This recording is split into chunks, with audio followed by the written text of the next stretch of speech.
तीसरे नंबर पे है आपका अनिश्चयवाचक सर्वनाम। अनिश्चयवाचक का मतलब होता है डाउट, जिसमें हमें डाउट होता है, हमें कंफर्म चीज़ें नहीं होती हैं। जैसे जिन सर्वनाम शब्दों से किसी निश्चित वस्तु या व्यक्ति का बोध ना हो वे अनिश्चयवाचक सर्वनाम कहलाते हैं। जैसे कोई बाहर खड़ा है, दूध में कुछ पड़ा है। देखिए यहाँ कंफर्म नहीं है, हम डाउट में हैं कि बाहर कोई खड़ा है, कौन खड़ा है हमें नहीं पता है, तो ये होगा आपका अनिश्चयवाचक।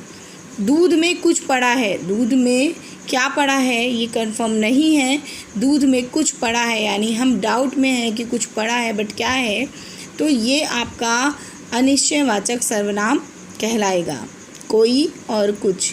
अब आता है नंबर 4 प्रश्नवाचक सर्वनाम।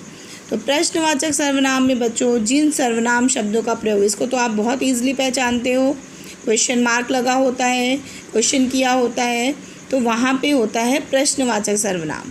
देखिए जिन सर्वनाम शब्दों का प्रयोग प्रश्न पूछने के लिए किया जाता है वे प्रश्नवाचक सर्वनाम कहलाते हैं। जैसे कौन रो रहा है, यह काम किसने किया है, डिब्बे में क्या है। तो क्या, किसने, कौन और साथ में लगा हुआ है आपका प्रश्नवाचक चिन्ह अर्थात क्वेश्चन मार्क।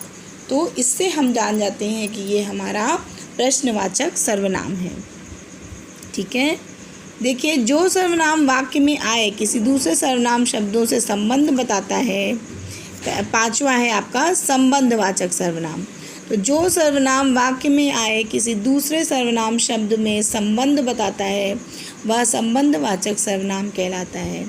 जैसे जैसा करोगे वैसा भरोगे, जैसा वैसा, जो पढ़ेगा सो पास होगा, जिसकी फसल अच्छी होगी उसकी आमदनी भी अच्छी होगी। ये एक दूसरे का संबंध बता रहे हैं कि जैसा करोगे वैसा भरोगे, जो पढ़ेगा वो सो पास होगा, जिसकी फसल अच्छी होगी उसकी आमदनी भी अच्छी होगी। तो इस तरीके से ये आपका हो गया संबंधवाचक सर्वनाम। क्लियर हो गया। चलिए नंबर 6 है आपका निजवाचक सर्वनाम। तो निजवाचक सर्वनाम, निज माने होता है अपना, निज माने होता है अपना, यानी ऐसे सर्वनाम जिनका प्रयोग कर्ता अपने या स्वयं के लिए करता है। निज माने अपना, अपना या स्वयं, तो अपने या स्वयं के लिए करता है वे निजवाचक सर्वनाम कहलाते हैं। एग्जाम्पल देखिए, जैसे कि मैं यह काम स्वयं कर लूँगा, तो स्वयं शब्द आया यानी अपने लिए आया, अपना कार्य कर लूँगा। ठीक है, तो यहाँ पे होगा निजवाचक। वह खुद आया था, खुद क्या है अपने लिए, स्वयं के लिए। वह अपने आप आ जाएगा, यहाँ पे भी देखिए वह अपने आप आ जाएगा, तो ये हो गया आपका निजवाचक सर्वनाम।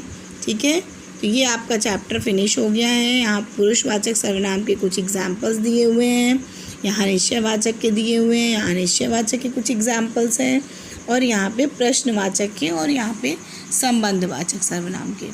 ठीक है, तो ये थोड़ा सा आप लोग पढ़ लीजिएगा। Thank you.